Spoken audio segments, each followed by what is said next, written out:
Tunashukuru so far tunaendelea vizuri na mipango yetu. Kila kitu kinakwenda kama tulivyoplan. Tunajua mechi na Namungo ni moja kati ya mechi ngumu, kwa sababu unajua Namungo ni moja kati ya vilabu vizuri pia ambavyo vina uzoefu wa kutosha kwenye mashindano haya kwenye ligi hii, lakini si kama Singida Black Stars. Tunaendelea kuona tunawekaje mipango yetu ikae katika njia ambayo tunataka iwe.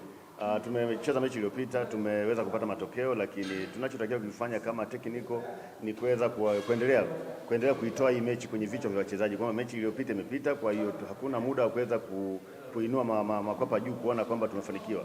Bado tuna kazi ya kutengeneza mental psychology ili kwa wachezaji waendelee kuwa na ile spirit ya kutafuta ushindi, na mwisho wa siku tuweze kufanikiwa kama tulivyokuwa tumeplan kama klabu. Upande wetu kama technical tunatambua ugumu. Hakuna mechi rahisi kwenye ligi kuu, na mechi zote vilabu vyote 16 tunaviheshimu na tunavipa uzito sawa. Kwa hiyo kama nilivyozungumza mara ya kwanza kwamba tumeshinda hii mechi iliyopita, lakini hatutaki kukaa vichwani kwenye mechi iliyopita, ilikuwa na approach yake. Kwa hiyo tunachoenda kutengeneza sasa hivi ni muda kwanza ni mdogo.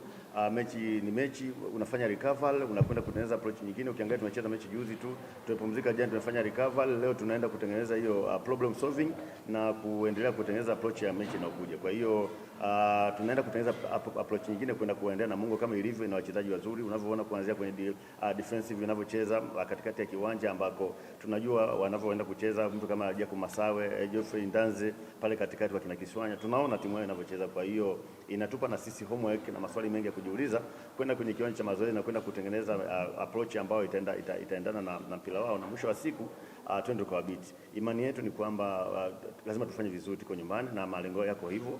Kwa hiyo nitumie nafasi hii kuwakaribisha na Singida kwa jumla waje wa support team, na mwisho wa siku tunaamini tutafurahi na tutaenda kushinda pamoja. Tulizungumza, tunaendelea vizuri na tulishazungumza.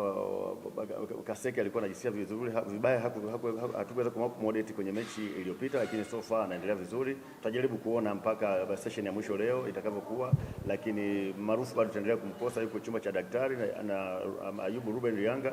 The rest waliobaki hakuna mtu ambaye tunasema kwa atamkosa moja kwa moja, na kama nilivyozungumza pia kwamba Singida na wachezaji wengi, haiwezi ikasema ikimkosa wachezaji wawili basi timu itakuwa icheze. Hapana, anayokuwa hayupo anaingia mchezaji mwingine, na kazi ambayo imemleta Singida ni kuhakikisha kwamba anapigana, anapambana kuhakikisha kwamba timu inakaa vizuri. Kwa hiyo kwetu kama technical hatuna pressure, hatuna mashaka na hilo. Tunawaombea wagonjwa, Mwenyezi Mungu awasaidie wapone, warudi tuungane na timu, lakini tuna wachezaji mbadala ambao wanaweza kaenda kufanya kazi nzuri, na mwisho wa siku ikawa ni furaha kwetu kama klabu na hata kwa mashabiki wetu pia.